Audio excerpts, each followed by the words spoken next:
Saya pernah bilang ke Mas Dani lewat WhatsApp, daripada nagih-nagih begitu, mendingan bilang aja sama lawyernya, buatlah satu ketentuan supaya persentase yang 2% itu dinaikkan, misalnya 10%.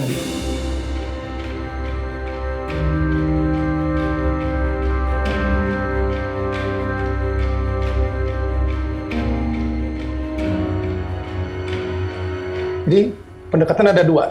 Pertama lewat lawyer. Nah, kemudian itu tidak diakuinya. Lawyernya minta sejumlah uang yang besar kepada saya lewat manajer saya klarifikasi. Bang Once, gimana tanggapannya kalau secara etis menurut Mas Dani harusnya Bang Once izin ketika akan menyanyikan lagunya Dewa 19 dimanapun Bang Once berada ketika lagi live performance? Ya, saya baru tahu ini kan baru berapa bulan terakhir saja bahwa secara pribadi ternyata teman-teman saya ini bermasalah dengan saya ini. Maksudnya saya pun lihatnya di media tidak ada penyampaian secara langsung, padahal kita ketemu terus di belakang panggung. Dan menurut saya Mas Dani ini kan pemimpin sebuah band. Menurut saya harusnya dia dalam posisi untuk meminta itu secara baik-baik ya. Maksudnya bukan minta tapi ya berdiskusi lah.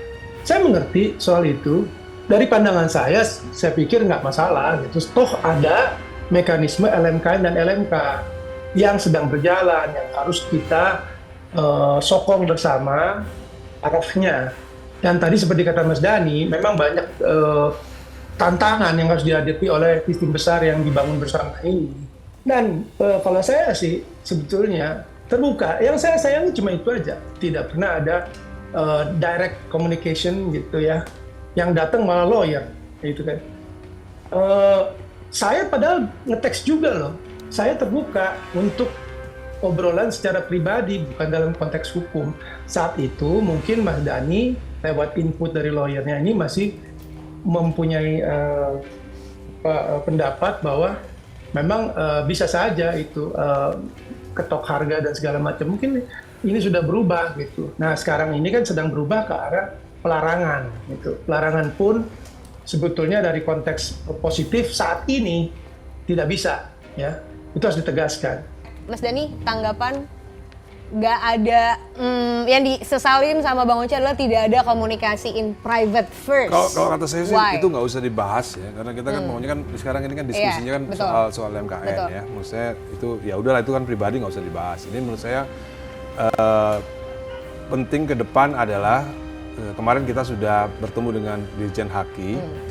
Kita yang disesalkan oleh Mas Indra Lesmana adalah ketika membuat undang-undang ini musisi tidak dilibatkan. Gitu. Nah, maka dari itu sampai ada pasal 23 yang bisa disahkan itu, dan menurut Profesor Agus itu adalah pasal yang bertentangan dengan pasal-pasal yang lain gitu. Jadi cara membaca hukum yang saya lihat antara Once sama Profesor Agus ini agak berbeda gitu. Mas Dani, sebelum lebih menurut jauh, saya Once membacanya itu secara tekstual aja gitu, nggak dihadapkan pada pasal-pasal yang lain.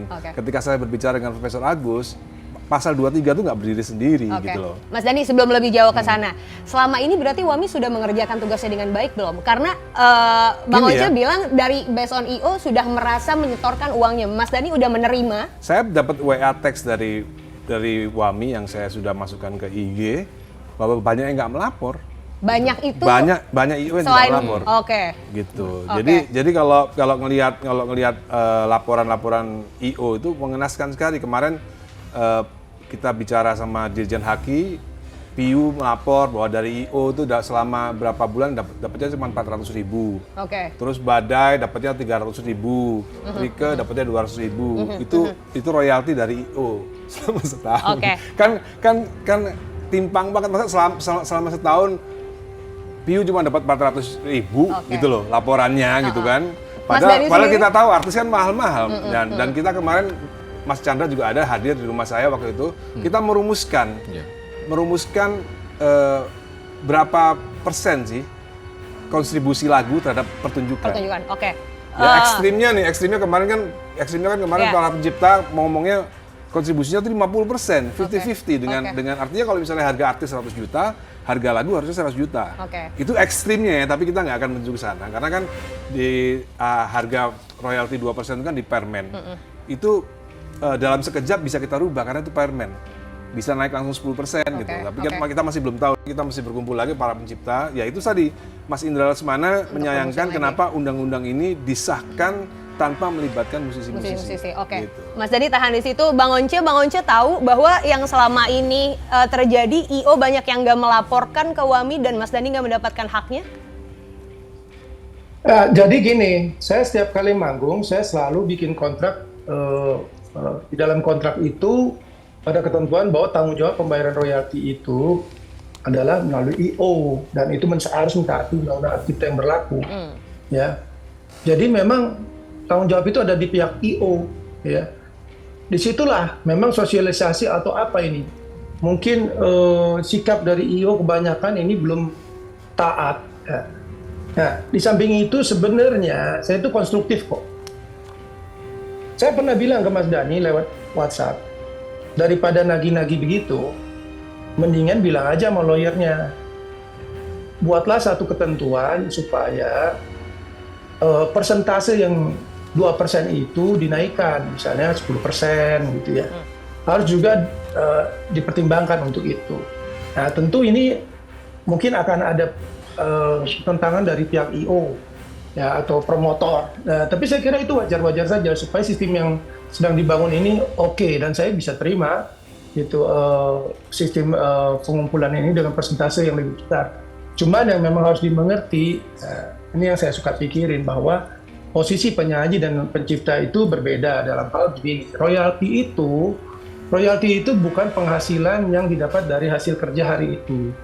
Royalti itu adalah pendapatan yang didapatkan dari hasil kerja di waktu-waktu yang lalu. Sementara penyanyi atau performer, main gitar, pemusik, mendapatkan penghasilan dari hasil kerja di hari H itu. Dan royalti sifatnya itu bisa masif, bisa terjadi di berbagai tempat dalam waktu yang sama. Jadi ada prospek penghasilan yang lebih besar. Gitu.